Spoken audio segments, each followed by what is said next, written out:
Aleluia. Salmo de número 103. Com muita gratidão, o salmista declara assim: bendize, ó minha alma, ao Senhor, e tudo que há em mim, bendiga o teu santo nome. Bendize, ó minha alma, ao Senhor, e não se esqueça de nenhum dos seus benefícios. É Ele quem perdoa as nossas iniquidades, e é Ele que sara todas as nossas enfermidades. É Ele que redime a nossa vida da perdição. É Ele que nos coroa de benignidade, de misericórdia. É Ele que enche a nossa boca de bens, de sorte que a nossa mocidade se renova como é renovada as forças de uma águia. Eu declaro esse renovo na tua vida nessa noite. Aleluia, glória a Deus. Seja renovado pelo poder de Deus, revestido pela graça do Senhor. Aleluia. Eu quero ler com vocês hoje Mateus capítulo de número 11, versículo de número 28. Mateus 11, 28. 11, 28.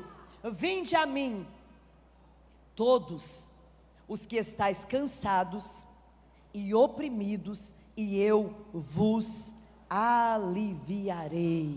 Aleluia. Pessoal do LED, por favor, me acompanhe na versão ACF, tá bom? Por favor, hoje eu vou usar a versão ACF. Eu gostaria que vocês me acompanhassem. Amém. Podei vos assentar.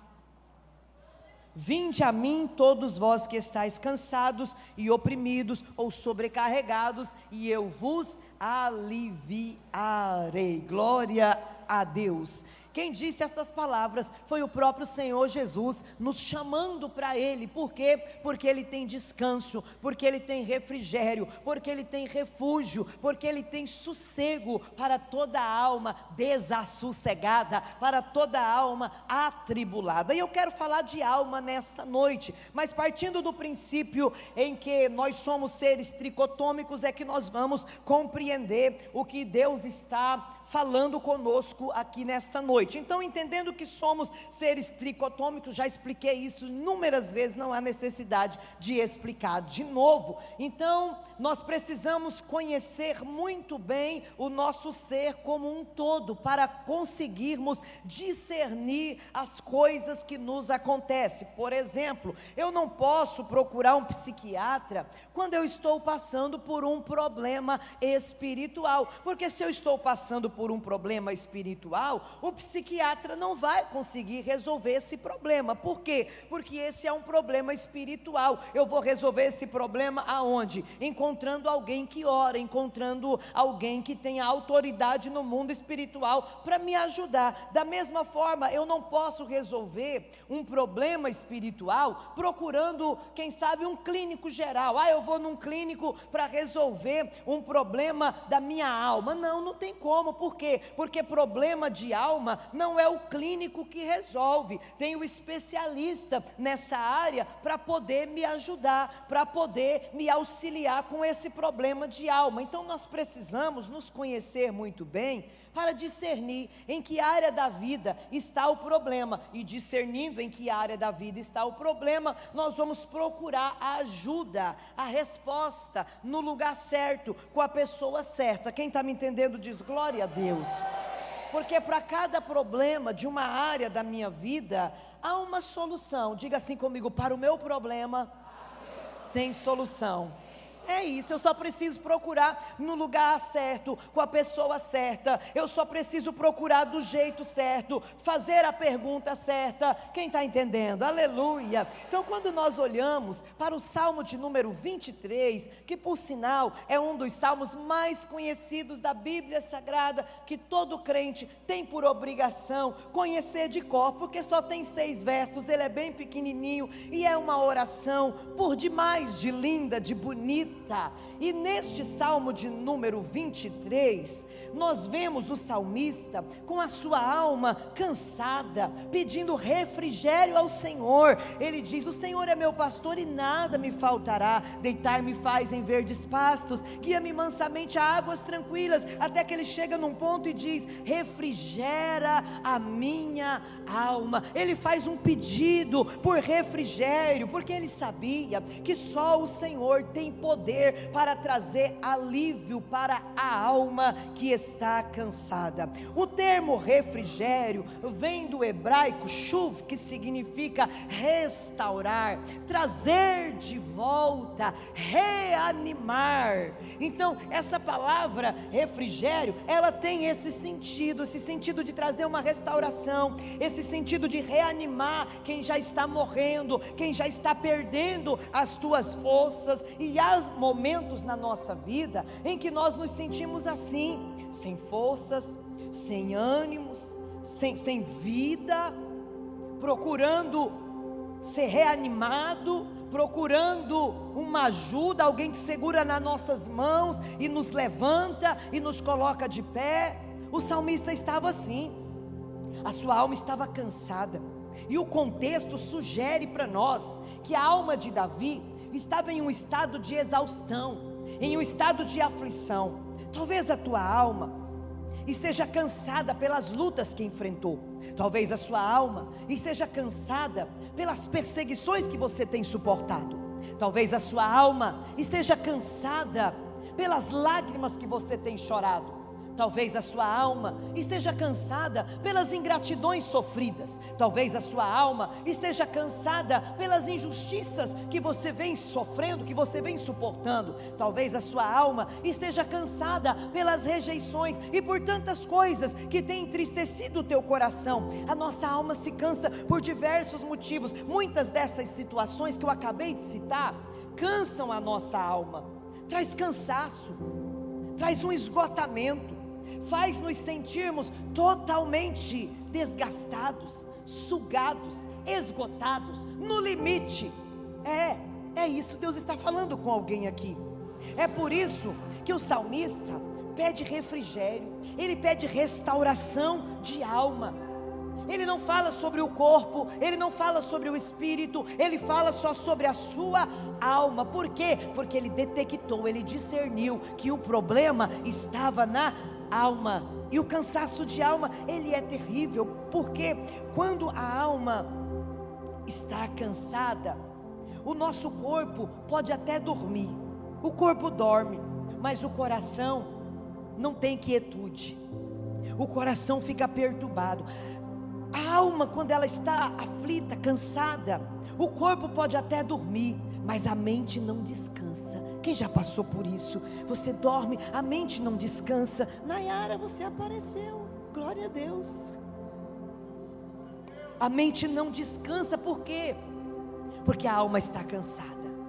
A nossa boca, ela pode até mostrar um sorriso, ou até sorrir de alguma situação engraçada, mas a aflição permanece. Por quê? Porque ela está na alma. A gente sorri por fora, mas por dentro nós estamos sobrecarregados, sem forças, e às vezes a vontade é só de chorar. E quer que eu te dou um conselho?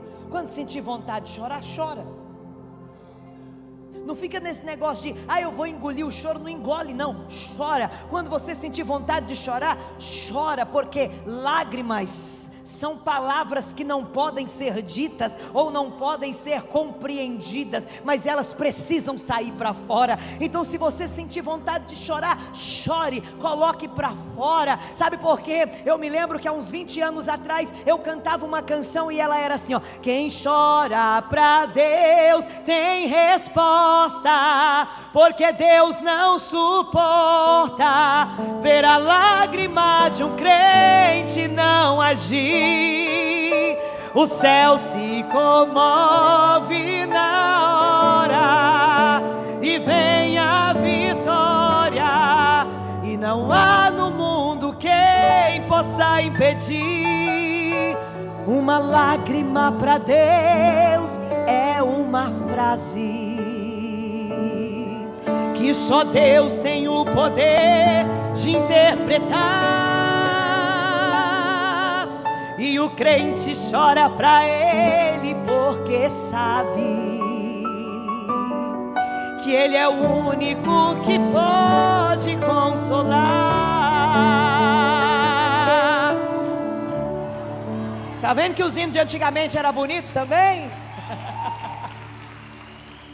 Então, Se sentir vontade de chorar, chore. Você não é obrigada a engolir o choro. Você pode chorar sim. Você não é obrigada a ser forte o tempo todo. Se sentir vontade de se derramar, se derrame. Talvez você até precise expressar para alguém um sorriso no rosto, porque nem todo mundo pode nos ver chorando, mas para Deus você pode chorar, para Ele você pode contar tudo, ei, com Ele você pode se abrir, para Ele você pode abrir o teu coração e contar tudo.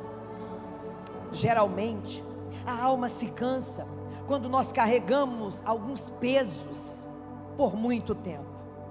Quem carrega peso por muito tempo cansa a alma, traz sufocamento.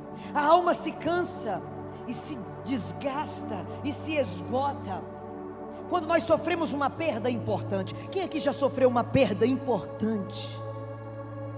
Isso cansa a alma. A alma cansa quando nós sofremos grandes e terríveis decepções. A alma cansa pelo excesso de responsabilidades.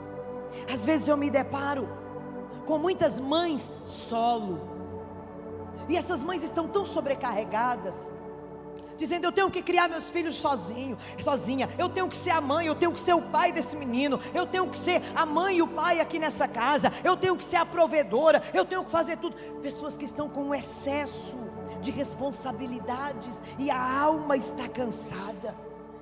Sabe o que também cansa a alma? É quando nós estamos enfrentando as mesmas lutas por muito tempo. Uma coisa é você vencer uma luta aqui, outra ali, porque a gente sempre está em luta. Mas quando aquela luta demora a ser vencida, a alma fica tão cansada.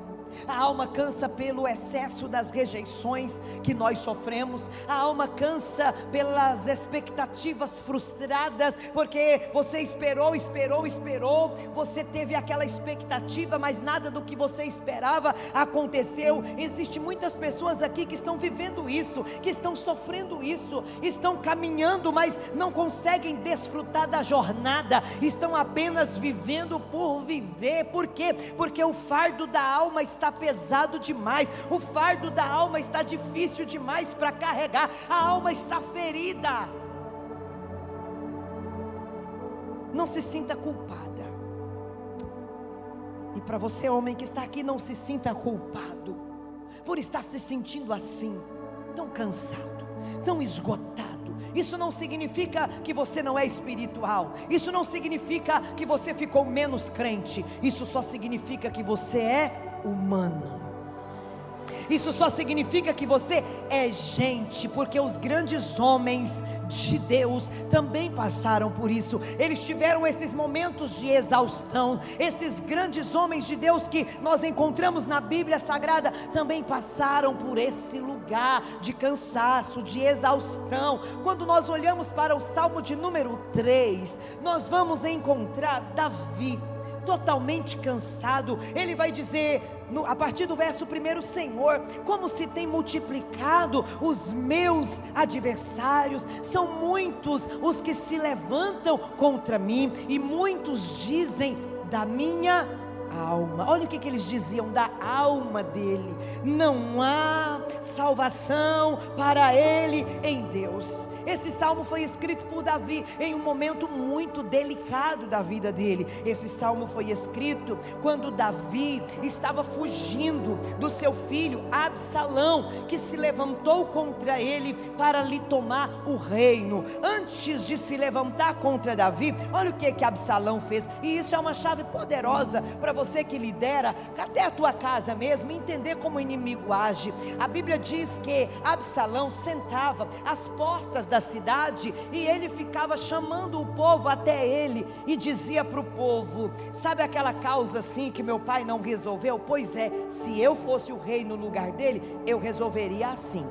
Sabe aquele problema que o meu pai não te escutou? Pois é, se fosse eu te ouviria, se fosse eu faria. E assim, a Bíblia diz categoricamente que dessa forma, Absalão foi furtando, roubando o coração do povo para ele, porque o povo olhava para ele e começou a julgar ser ele melhor do que Davi, e com isso, ele conquistou para ele um povo. E conquistando para ele esse povo, ele conseguiu tomar de Davi o reino. E foi nesta ocasião que ele escreve esse salmo, e ele vem com um tom de espanto. Ele tem um tom de espanto. Como tem se multiplicado os meus adversários. Ele está espantado, ele está totalmente assustado. Por quê? Porque a notícia chegou para ele, foi: ei Davi, o seu próprio filho quer te matar. Ele ficou espantado, porque ele estava acostumado a enfrentar gente de fora, ele estava acostumado a enfrentar gente de outras nações, ele estava acostumado a enfrentar filisteu, ele estava acostumado a enfrentar gente de outros lugares, não de dentro da sua própria casa. Então ele vai dizer: como se tem multiplicado os meus adversários. Eles estão se multiplicando, antes era de fora, agora até dentro da minha casa tem inimigo. Como se tem multiplicado. E olha só, e eles, os que se juntaram a Absalão, sabiam que Davi estava fragilizado, com a alma cansada, e eles diziam: não há salvação para a alma dele, ó. Para ele não tem mais jeito, a alma dele está dilacerada. Muitos dizem da minha alma: não tem salvação, não vai ter jeito, porque agora nós atingimos a alma dele, nós conseguimos ferir a alma dele, não há salvação para ele. Davi estava com a alma ferida. Há feridas que não atingem o nosso corpo, mas atravessam a nossa alma. Às vezes chegam aos nossos ouvidos notícias que machucam profundamente a nossa alma. Talvez a decepção venha justamente de onde você não imagina, de onde você menos espera. Talvez venha de onde você estendeu a mão, ajudou, acolheu, aconselhou, entendeu. Você pode dizer glória a Deus?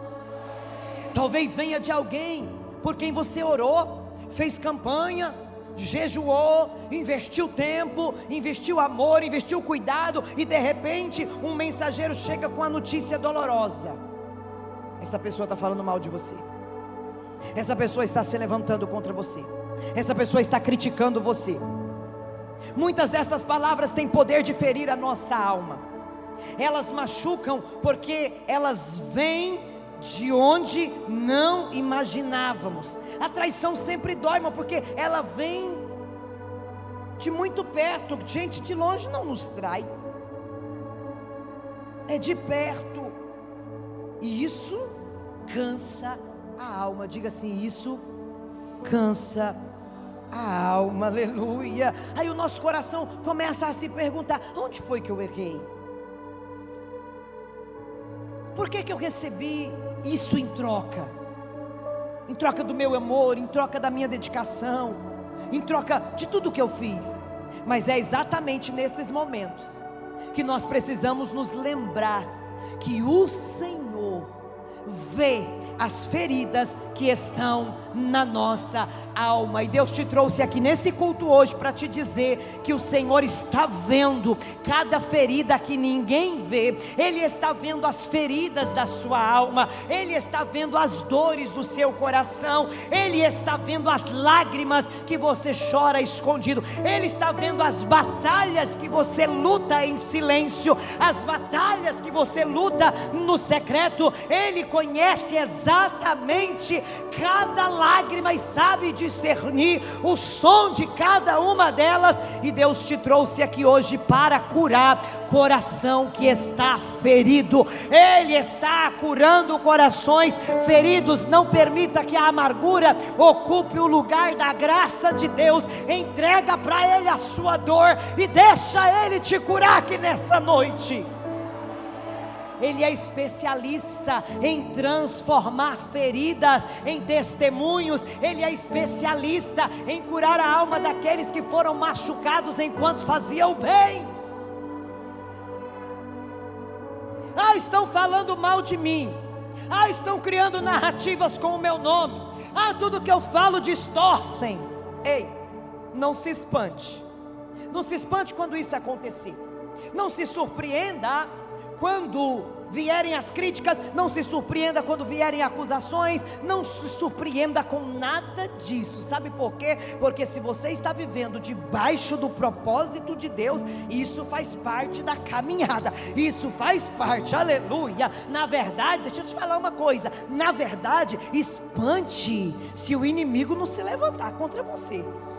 Espante, aleluia, se você não estiver incomodando ninguém. Ei, estranhe se ninguém sentir inveja de você, se ninguém sentir nada de estranho por você, aí você tem que ficar espantado. Não estranhe, aleluia. Estranhe se a igreja onde você congrega não é mal falada. Por quê?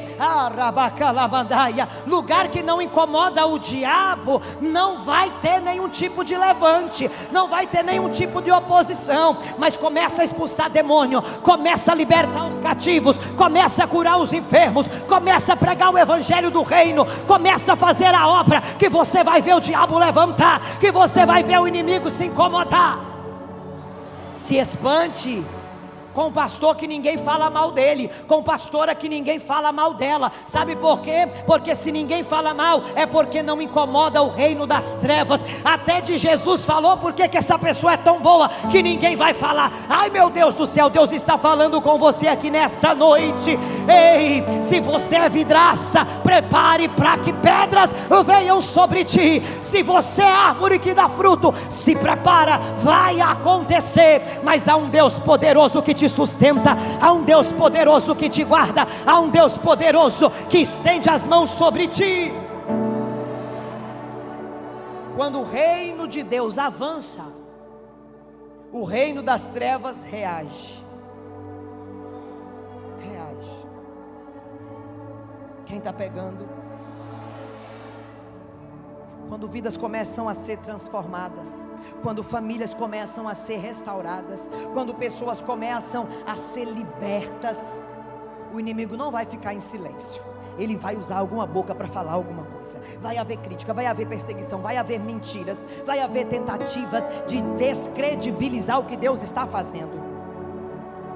Jesus nos preparou para isso. Ele disse: perseguiram a mim, vão perseguir vocês também. Ele nos avisou, gente. Nada é estranho e nem surpresa para nós. A oposição, na maioria das vezes, é a evidência de que nós estamos incomodando o reino das trevas, de que nós estamos de fato no caminho certo. As irmãzinhas que estão conversando uma com a outra: você veio para me ouvir pregar ou veio para conversar? Você veio para bater papo, tem um lugar ali, ó. A gente tem uma cantina logo aqui, ó. Pode ir para lá. Então observe. É por isso que nós precisamos ter os nossos ouvidos ungidos. A pastora é ignorante. Se você visse Jesus destruindo tudo no templo, o que você ia dizer dele? Se você visse Jesus chamando aquele povo, ai meu Deus, de nomes que eles não queriam ouvir. Se você ouvisse João chamando aquele povo que ia para ser batizado de raça de víbora, talvez vocês me achariam mais leve. Mas vamos lá.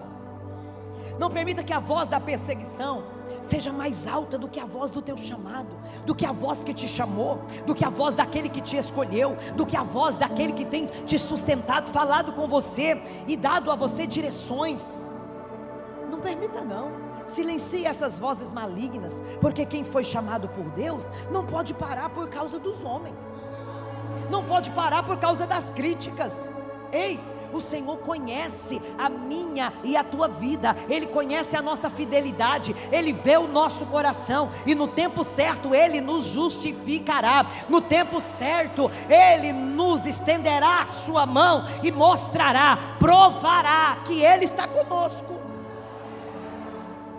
Moisés, um dia, estava tão cansado, ele chegou no limite da sua resistência.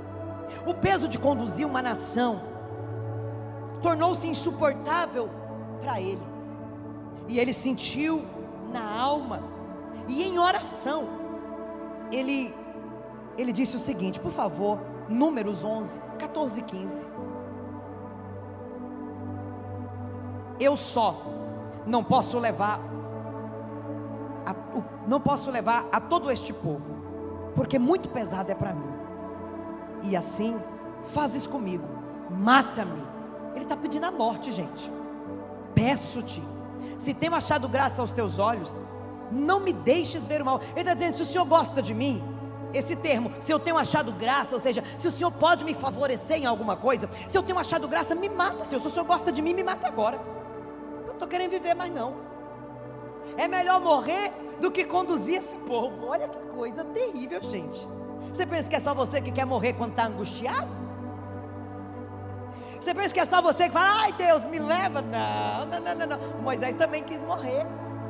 Ele também pediu a morte. Ele estava tão sobrecarregado, ele estava tão cansado, que ele pediu a morte. Essas palavras revelam o estado da sua alma. Moisés não estava apenas cansado fisicamente, não, ele estava emocionalmente esgotado com aquele povo. Moisés era um homem extraordinário, mas ele continuava sendo humano. Ele amava aquele povo, ele intercedia por aquele povo, ele suportava as reclamações, porque aquele povo murmurava o tempo todo, aquele povo reclamava de tudo. Moisés resolvia os conflitos deles o tempo todo. Ele carregava uma responsabilidade muito grande de guiá-los, de levá-los à terra prometida, mas sempre tinha um rebelde, sempre tinha um murmurador, sempre tinha uma contenda, sempre tinha uma fofoca, sempre tinha uma situação para ele resolver. Ele falou, Senhor, mata logo a minha vida, porque eu não aguento mais não estou aguentando esse povo não. Deus está falando. O povo era atribulado demais, o povo era contendeiro demais, e a alma de Moisés entrou em exaustão. O peso da murmuração havia se tornado maior do que as suas próprias forças, e ele chegou ao ponto de pedir a própria morte, porque morrer parecia melhor do que carregar aquele peso. Meu Deus, era o povo querendo voltar para o Egito, era o povo querendo comer carne, era o povo querendo comer cebola, era o povo querendo comer pepino, meu Deus, era o povo querendo comer alho. E como é que ia achar isso no deserto, gente? Parece criança que é assim, pede coisa que não pode na hora que não dá. É ou não é? 1h da manhã, a Sharon pede umas comidas estranhas. 1h da manhã. Pelo amor de Deus, você está pegando aí? Às vezes a gente quer umas coisas para um momento que não dá, e começamos a murmurar. Só que quando Moisés reclama com Deus e pede a morte, a resposta de Deus foi impressionante, foi surpreendente. O Senhor não repreendeu Moisés por estar cansado, o Senhor não o chamou de fraco, o Senhor não o censurou, não. O Senhor não disse, ei Moisés, você está com falta de fé. Não, Deus ouviu o clamor do seu servo, e de uma forma estratégica agiu. Levanta a mão que eu vou profetizar a primeira profecia da noite.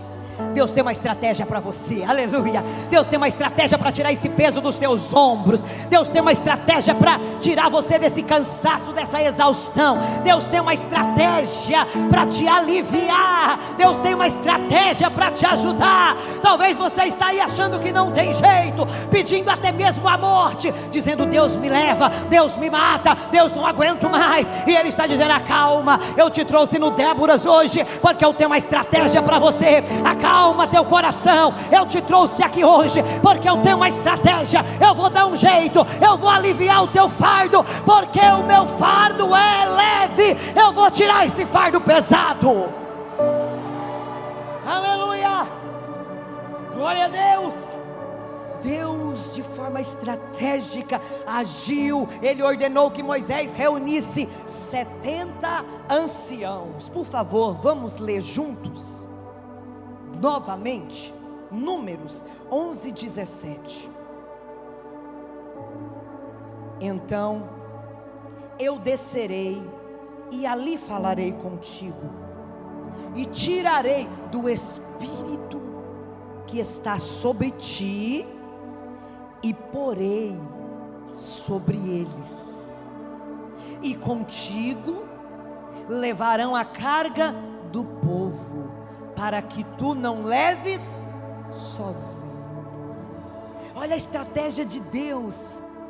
Deus levantou 70 homens para ajudá-lo. Deus tirou do espírito de Moisés, do espírito que estava sobre ele, e colocou sobre os 70. O apóstolo Paulo, em 2 Coríntios 12:10, ele diz o seguinte: quando eu penso que eu estou fraco, aí é que eu estou forte. Imagina, gente, Moisés esgotado, dizendo: Deus, eu estou sem força, Deus, eu não aguento mais, eu não suporto mais. Deus diz: fica tranquilo, tem glória de sobra em você, tem unção de sobra em você, tem presença de sobra em você, tem poder sobrando, e eu vou tirar e vou colocar sobre 70. Quando você pensa que está fraco, Deus está dizendo: ainda tem muito poder em você, ainda tem muita glória em você, ainda tem muita unção em você, ainda tem muito azeite em você que dá para repartir com 70. Oh, aleluia! Levanta a mão que eu profetizo de novo nessa noite. Deus está levantando auxiliadores que vão te ajudar. Deus está levantando gente que vai dizer: você não precisa caminhar sozinho, você não precisa guerrear essa guerra sozinha, você não precisa enfrentar esse problema sozinho. Eu estou contigo, eu vou te ajudar. Pode dividir essa carga comigo que eu vou levar um pouco, eu vou levar com você, você não está só. Aleluia! Ele está levantando auxiliadores. Deus não tirou o chamado de Moisés porque ele pediu para morrer, porque ele disse que não aguentava mais. Deus podia falar: não, Moisés, tá bom, você já está um velho cansado, eu vou passar para outro. Diga assim comigo: Deus não usa pessoas de forma descartável.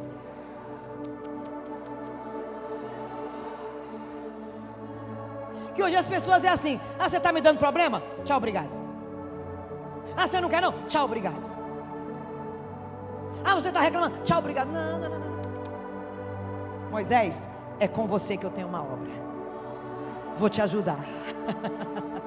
Eu vou te ajudar, eu vou te auxiliar, eu vou levantar pessoas do seu lado. Eu preciso de você, Moisés. Eu escrevi uma história e você é o protagonista dela. Eu não improvisei, eu escolhi você e eu vou te dar estrutura para suportar.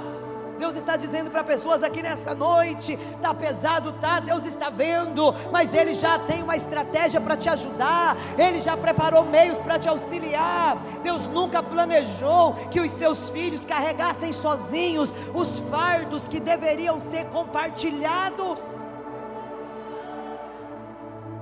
Há pessoas que vivem como Moisés, sobrecarregadas, resolvendo tudo sozinhas, cuidando de tudo e de todos. Quem está pegando? Mas a pergunta é: quando você vai cuidar de você?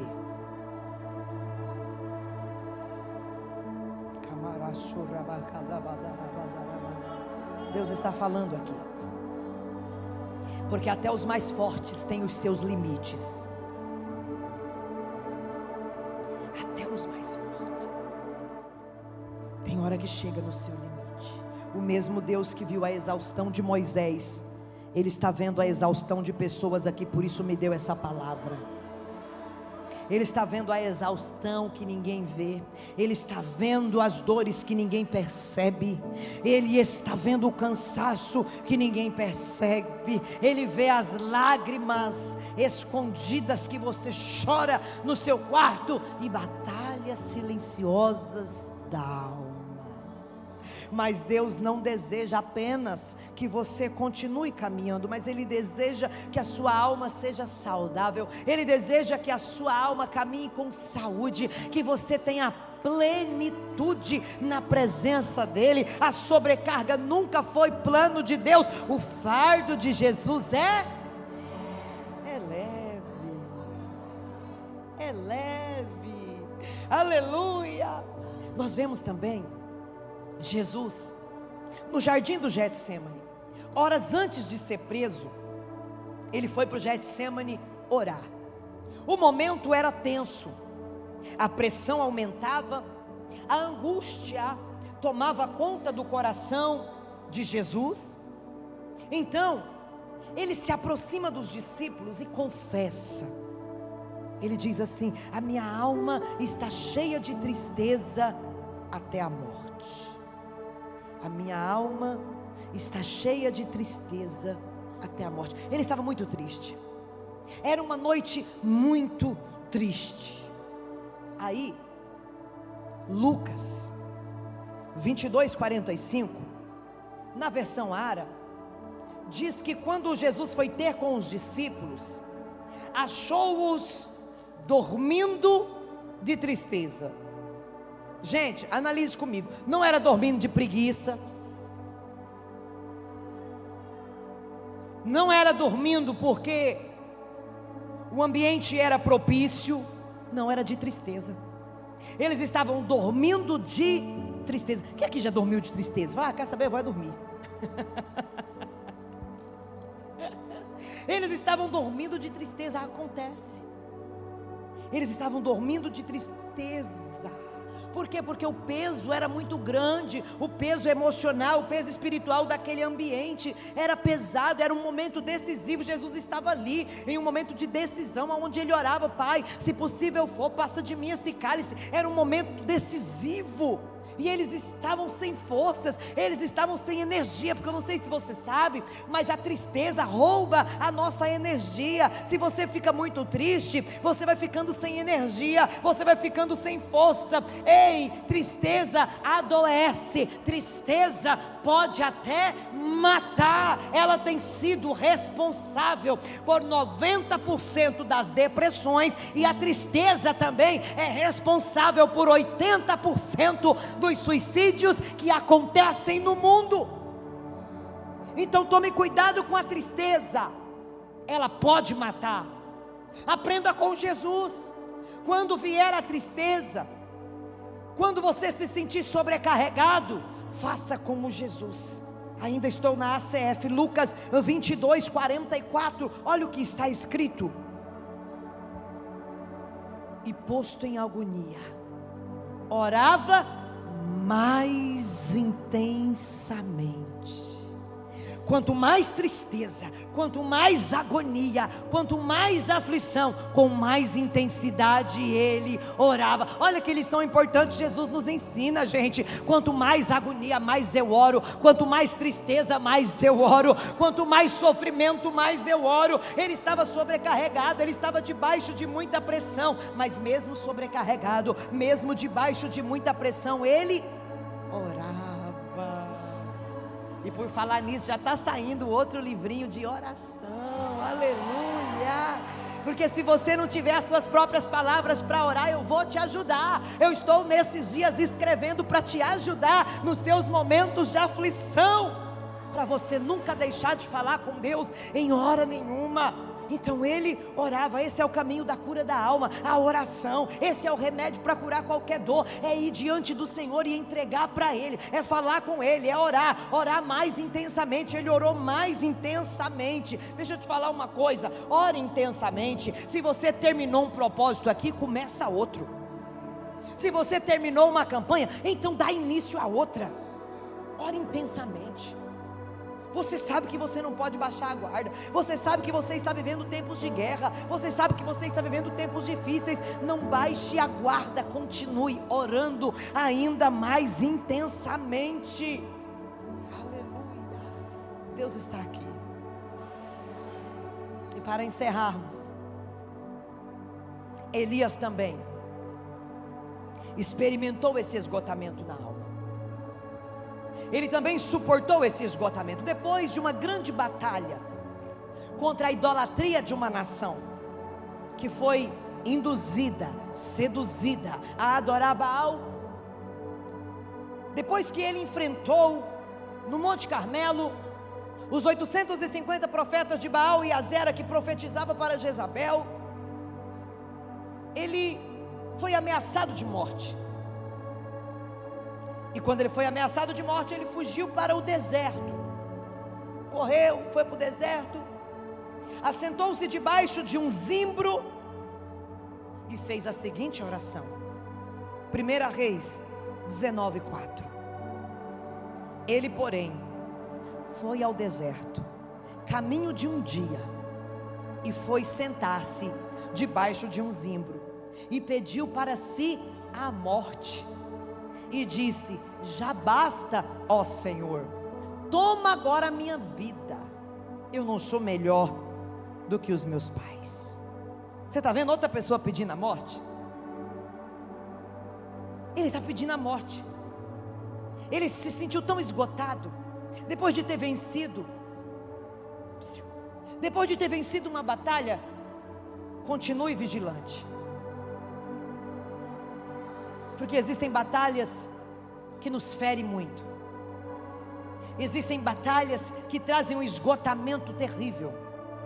Eu preciso que você compare comigo.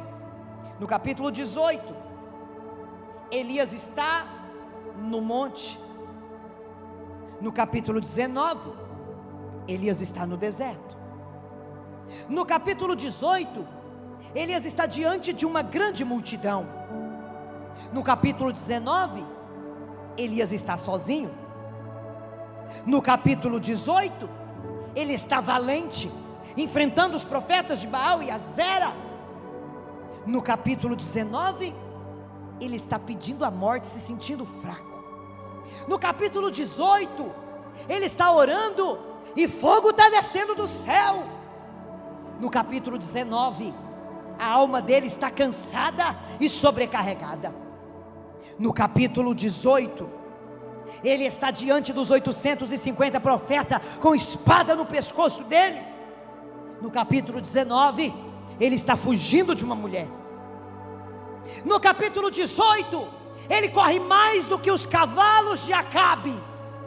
No capítulo 19, ele não tem força sequer para andar. O Elias do capítulo 18 é o mesmo homem do capítulo 19. O que mudou foi o estado da alma. Você está pegando? O estado da alma é que mudou. O estado da alma é que não é o mesmo. Isso nos ensina que não dá para ser forte o tempo todo. E eu acho interessante que Deus podia ter deixado de fora esse capítulo e ter feito questão só do capítulo 18, aonde mostra as glórias de Elias, mas ele fez questão de colocar o capítulo 19 também, aonde nós vemos a fraqueza de Elias, aonde nós vemos Elias pedir a morte, aonde nós vemos Elias deitar debaixo de um zimbro e não ter força mais para caminhar. Sabe por que ele faz questão de colocar os dois capítulos? Para eu e você entender que existem dias bons, mas existem dias muito ruins. Existem dias ruins também, e a gente se sente cansado, e a gente se sente sem força, e nem tudo é demônio. Às vezes nós só estamos cansados mesmo. Às vezes é só um cansaço de alma mesmo. Tem pessoas aqui que do lado de fora estão tão fortes, que ninguém nem imagina a luta que você está passando, ninguém nem sonha que você está vivendo essa dor. Minha irmã que está lá atrás, de bracinhos cruzados assim, ó. Você, de braço cruzado, levante uma de suas mãos. Você está aqui hoje, ninguém nem imagina a dor que você está enfrentando, ninguém nem imagina a ingratidão que feriu sua alma, ninguém nem imagina o quanto você está desgastada. Desde o momento que eu comecei a pregar, o Espírito Santo começou a liberar sobre ti uma água. Ele renova a tua vida aqui hoje, mulher. Ele renova as tuas estruturas aqui hoje. Deus te trouxe nesse culto para restabelecer a tua força. Ele te trouxe aqui nesse culto para dizer para você: eu estou vendo tudo o que você está fazendo, e comigo está o galardão para eu colocar nas tuas mãos uma grande recompensa. Nesses dias Deus está arrancando embaraço do seu caminho. Nesses dias Deus está entrando em departamentos para abrir portas diante de você. Deus está entrando em causas para te dar vitória. Aleluia. Do lado de fora está tudo bem, mas do lado de dentro tem uma alma ferida, dilacerada, tem uma pessoa totalmente quebrada, que está precisando de cura, e você veio no lugar certo. Deus está liberando cura aqui nessa noite. Vamos ler todos juntos? 1 Reis 19, do 5 ao 8. E deitou-se e dormiu debaixo do zimbro, e eis que então um anjo o tocou e lhe disse: levanta-te, come. E olhou, e eis à sua cabeceira estava um pão cozido sobre as brasas, e uma botija de água, e comeu e bebeu. Diga assim comigo: e comeu e bebeu, e tornou a deitar. Sabe quando você já desistiu de tudo? Não, eu vou dormir, eu não vou fazer mais nada. Ele comeu, bebeu e voltou a deitar. Ele foi dormir de novo. Entenda uma coisa, ele ora pedindo o que ele pede? Ele pede a morte, mas Deus dá para ele o que? Pão. Você já pensou se Deus ouvisse todas as nossas orações? Que estrago a gente não fazia na própria vida? Ele ora e ele quer morrer, mas o Senhor envia um anjo com pão e água. Pão e água, aleluia. Elias está lá: eu quero morrer. O Senhor disse: você vai a comer.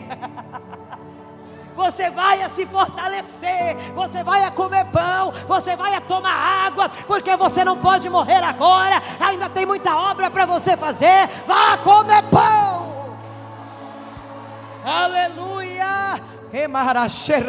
Deus manda dizer nesta noite: o que eu tenho para você não é morte, é vida. O que eu tenho para você não é morte, é pão que te sustenta, é pão que te fortalece, é comida que te dá sustância, aleluia. O que eu tenho para você é vida, o que eu tenho para você é alegria, o que eu tenho para você é bênção, o que eu tenho para você é vitória, não é morte. Olha que cena extraordinária. Você está dormindo, você acorda, já está pronto o pão. Ei, ele voltou a dormir. Aí o anjo: ei, ai, Binho, acorda. Você precisa comer, beber e se levantar. Não é deitar de novo, não. E olha o que está escrito em 1 Reis 19, 8. Levantou-se, pois, e comeu e bebeu, e com a força daquela comida, caminhou 40 dias e 40 noites até Horebe, o monte de Deus, aleluia. Não era um pão qualquer, era o pão do céu, não era qualquer pão, não, era uma comida celestial. Aquele pão trouxe força de volta para Elias, aquele pão trouxe de volta ousadia, aquele pão trouxe cura, aquele pão trouxe coragem, aquele pão trouxe vontade de viver, aquele pão trouxe força para ele caminhar. Aquele pão era diferente, e a ordem foi: agora depois que comeu, agora depois que bebeu, levanta, caminha, porque o caminho ainda é longo, você não vai caminhar pouco. Ei, eu venho da parte de Deus dizer para você: deixa de lado essa tristeza, hoje deixa esse fardo aqui, nos pés do Senhor, diante desse altar, porque a sua caminhada ainda é longa, você ainda vai caminhar muito, ei, você ainda vai correr muito, o Senhor está dando velocidade nos seus pés, o Senhor está te dando direção a um lugar aonde você precisa chegar. A ordem foi: caminha, porque o caminho ainda é longo. Deixa eu profetizar sobre a sua vida, quem tem fé para receber e coragem para acreditar. Esse cansaço não vai te parar, esse esgotamento não vai te destruir. Eu profetizo em nome de Jesus, esse esgotamento não vai te impedir de prosseguir, nada vai atrapalhar o que Deus tem para você, porque nesta noite Jesus está ministrando descanso. Descanso, receba descanso para a tua alma, receba refrigério para a tua alma, Ele está liberando descanso, Ele está liberando alívio. Receba descanso em nome de Jesus. Eu repreendo nessa noite todo espírito de intimidação que vinha querendo te paralisar, que vinha querendo fazer você desistir. Todo espírito de intimidação eu repreendo agora em nome de Jesus. O Senhor restaura a tua alma, o Senhor te sara, o Senhor te cura. E eu profetizo nesta noite uma ação profunda do Espírito Santo de Deus, curando a tua alma em nome de Jesus. Que a tua alma receba agora uma ação profunda, uma ação poderosa do Espírito de Deus. Ele que conhece, que sonda as profundezas da tua alma, as profundezas de suas emoções, que Ele te cure agora, que Ele te toque agora, que Ele te restaure agora. Eu profetizo em nome de Jesus. Eu dou uma ordem para que toda tristeza saia agora, em nome de Jesus. Eu dou uma ordem para que todo peso solte a tua vida agora. Eu dou uma ordem para que todo mal saia, em nome de Jesus, porque hoje o Senhor visita a sua vida com descanso, com paz. O peso que você carregou por tanto tempo não é maior do que a força que os céus está liberando sobre você aqui agora. E eu quero nessa noite fazer um ato profético com vocês. Eu quero pedir para a Fernandinha já preparar para nós fazer esse ato profético, porque você não vai desistir, o desânimo não vai conseguir te parar,